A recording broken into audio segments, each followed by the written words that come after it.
Joining us right now, special guest, John Ludwig, friend of Joran Van Der Sloot. John, thank you for being with us. Joining us tonight exclusively out of D.C., you're a friend of Joran Van Der Sloot's. Are you surprised that he's actually pled guilty to murder? Well, he really didn't have a choice in this situation, so I'm just hoping for the best. What do you mean he didn't have a choice? I mean, even I can't dispute the evidence. He obviously murdered her. I'm not saying that it wasn't provoked, and I believe he did have post-traumatic stress syndrome. But what do you mean provoked? You think Stephanie Tatiana provoked Joran Van Der Sloot into murdering her? What do you mean by that? I do believe so. If she got the email and figured out he was involved in Natalie stuff, she should have just immediately left the room and not confronted him. What? How did that provoke him? That she said, "Whoa, are you the one that people believe killed Natalie?" How did that provoke him into murder? It enraged him, obviously. So she shouldn't have done that. I don't believe she shouldn't have done that. Okay, John Ludwig, no offense, but do you realize how crazy you sound right now? That she basically deserved the murder because she said, "Whoa, you're the guy they suspect that murdered Natalie Holloway."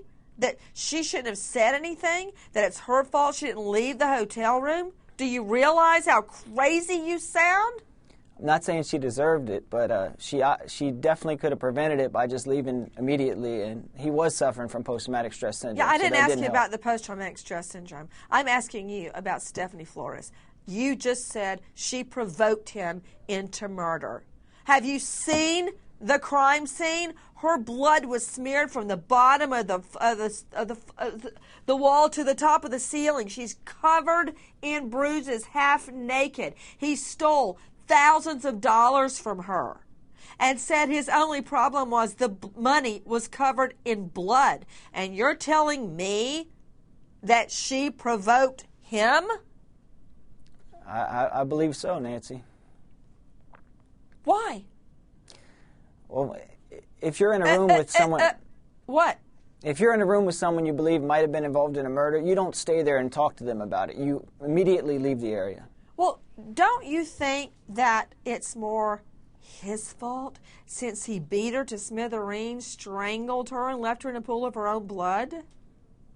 Yes, he shouldn't have reacted that way, but... React. You think a murder is a reaction? Yeah, we're just hoping for the best. Hopefully he gets out in 10 years or less. Why is that the best? Why shouldn't he get the death penalty? Oh, absolutely not. Absolutely not. There's two dead bodies. 2 women are dead because of him. Even if Natalie is dead, you can't prove that he killed her. I didn't say whether it can be proved or not. I said it's true. There's no way to say that it's true. So here in the face, have you seen the photos? Show them the photos, Liz, of the crime scene drenched in blood. You're saying that you hope for the best, that he gets out and a third of his sentence. Is that what you just said? Yeah, I believe he made the crime scene look worse than it initially was, like you said, to make it look like someone tried to rape her or something like that. So I believe afterwards, the money was just an afterthought. He didn't. Hey, honey, let me tell you something.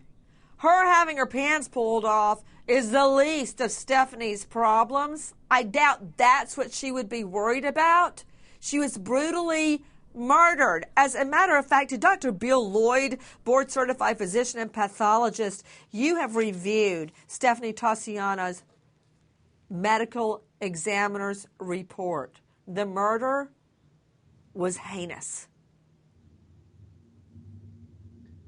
Nancy, she was a victim of severe violent trauma. In addition to the bruises and the scratches and the cuts, she also sustained a fracture to one of her cervical vertebrae. In a young, healthy woman, it's one of the densest bones in the body. Simple strangulation won't break a cervical vertebrae.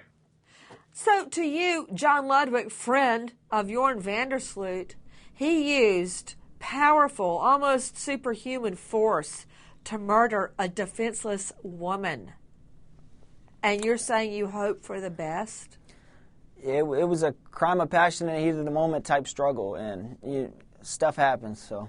What do you mean stuff happens? He robbed her and took her money and then killed her so she wouldn't be able to testify to it. That is what he told his lawyer. What's heat of the moment? I believe it just all happened when she confronted him about being involved. It spiraled out of control. With me right now is a friend of Joran Van Der Sloot. You keep saying over and over that Stephanie Tassiana, quote, created a killer. How can a woman, a defenseless woman, create a killer out of a hulking Dutchman like Joran Van Der Sloot? Why does she create the killer? That's what I want to hear from you, Ludwig. Well, she put herself in the situation, Nancy. As soon as she found out who he was, she should have left. She shouldn't have started an argument and fighting with him and be in an isolated area where you don't know how to react. Why did she start an argument? All she did was say, even by his own words, hey, you're the guy suspected with Natalie Holloway? How's that starting a fight, Ludwig? If I was a woman and I was in her situation, I surely wouldn't have stood around to ask him that question. I would have got out of there. Okay, so John Ludwig, and I am speaking now not as a lawyer but as a victim of violent crime myself, you're saying that the murder victim who endured a brutal beating, a superhuman strangulation where her neck bone was actually crushed, the room covered in blood, her clothes ripped off of her post-mortem and left that way to be found, it's her fault. Sir, you know what? Cut his mic. John Ludwig, I reserve this for very, very few people, but you, sir, are a fool. And what you have said sets victims' rights back maybe a couple of 100 years. Take him off the screen. I don't want to look at him anymore.